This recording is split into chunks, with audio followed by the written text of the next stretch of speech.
यथा संशोधित पारित हुआ।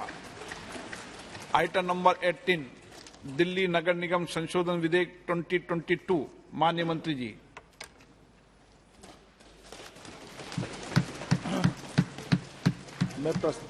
मैं प्रस्ताव करता हूं कि दिल्ली नगर निगम अधिनियम 1957 का और संशोधन करने वाले विधेयक पर विचार किया जाए। माननीय अध्यक्ष जी, आज एक बहुत महत्वपूर्ण विधेयक लेकर इस सम्मानीय सदन के सामने मैं उपस्थित हुआ हूं। दिल्ली नगर निगम पूरे राजधानी क्षेत्र का 95% हिस्से का सिविक सेवाओं का जिम्मेदारी उठाता है। लगभग 1,20,000 कर्मचारी तीनों निगमों के इकट्ठा होकर इसके तहत काम करते हैं। राजधानी क्षेत्र के होने के कारण राष्ट्रपति भवन भी यहां है, संसद भी यहां है, प्रधानमंत्री निवास भी यहां है, सारे केंद्रीय सचिवालय भी यहां है, ढेर सारे राजदूतालय भी यहां है और महत्वपूर्ण मीटिंगों का स्थान, अंतर्राष्ट्रीय मीटिंगों का स्थान भी स्वाभाविक रूप से राजनीति बनती है। दुनिया भर के राष्ट्राध्यक्ष जब यहां आते हैं तो राजधानी का उनका मुलाकात बहुत स्वाभाविक होता है। उसको दृष्टिगत रखते हुए इस सिविक सेवाओं की जिम्मेदारी का निर्वहन दिल्ली के तीनों कॉरपोरेशन ढंग से उठा पाए, वो बहुत जरूरी है। पहले यहां पर एक ही नगर निगम हुआ करता था, उसका विभाजन कर 3 नगर निगम बनाए गए।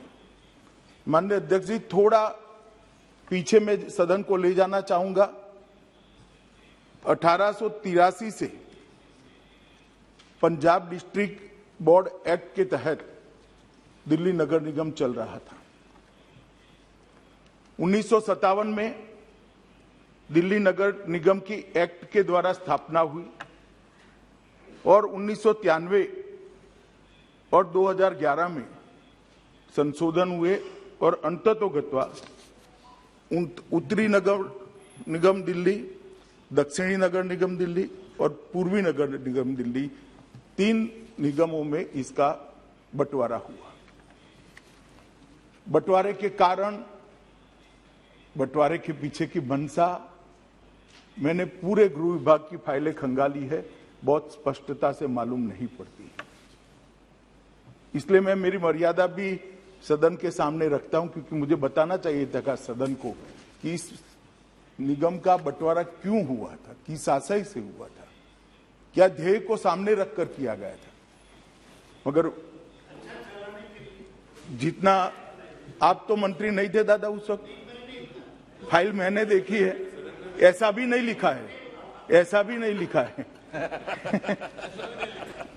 माननीय अध्यक्ष जी, लेजिस्लेटर की मंशा जाने बगैर में आज ये 10 साल के 12 से 22 का अनुभव जो हमारे सामने आया है, इसका एनालिसिस कर उसका बारीक विश्लेषण और तथ्य जो सामने आए हैं, इसके कारण इस सरकार ये निर्णय पर पहुंची है कि फिर से एक बार ये तीनों निगमों को एक कर पूर्ववत स्थिति की जाए।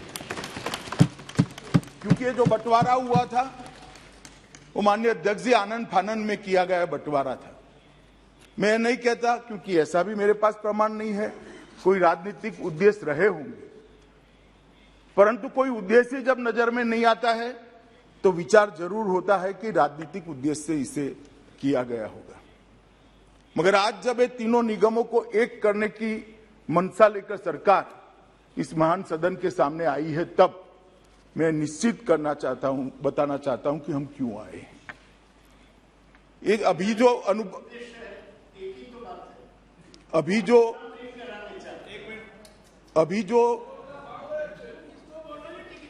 जो तीनों निगमों के 10 साल चलने के बाद चीजें सामने आई हैं, वो ये है कि तीनों निगमों के बीच में नीतियों के बारे में एकरूपता नहीं है।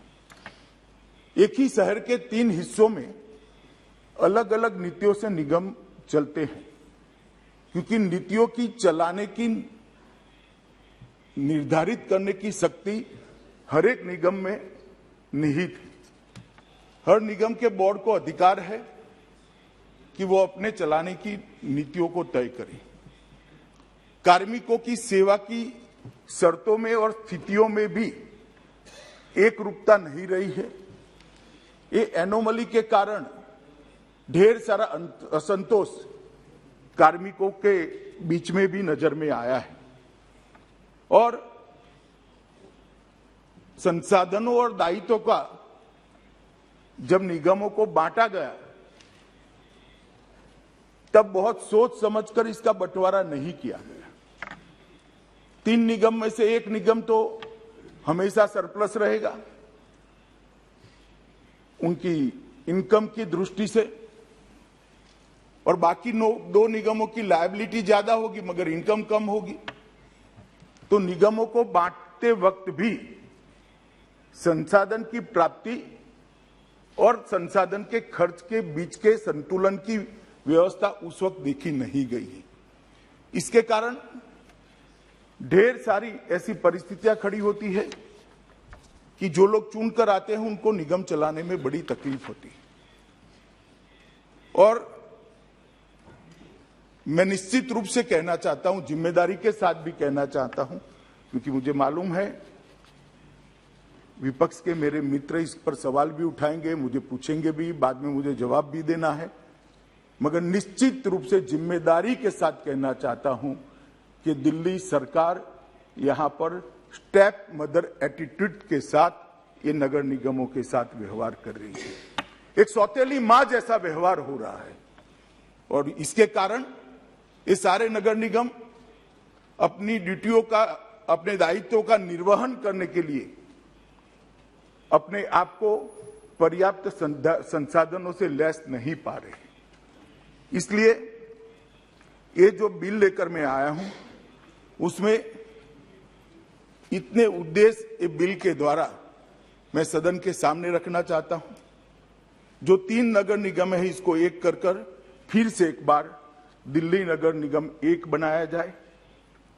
संसाधन और सहकारितावादी और सामरिक योजना के दृष्टि से एक ही निगम पूरे दिल्ली की सभी सिविक सेवाओं का ध्यान रखेगा तो ये उचित होगा। नगर निगम की सेवाओं को और दक्षता के साथ चलाया जाए और पारदर्शिता के साथ चलाया जाए, इस प्रकार के इसके लिए भी कुछ अमेंडमेंट्स इस बिल के अंदर है।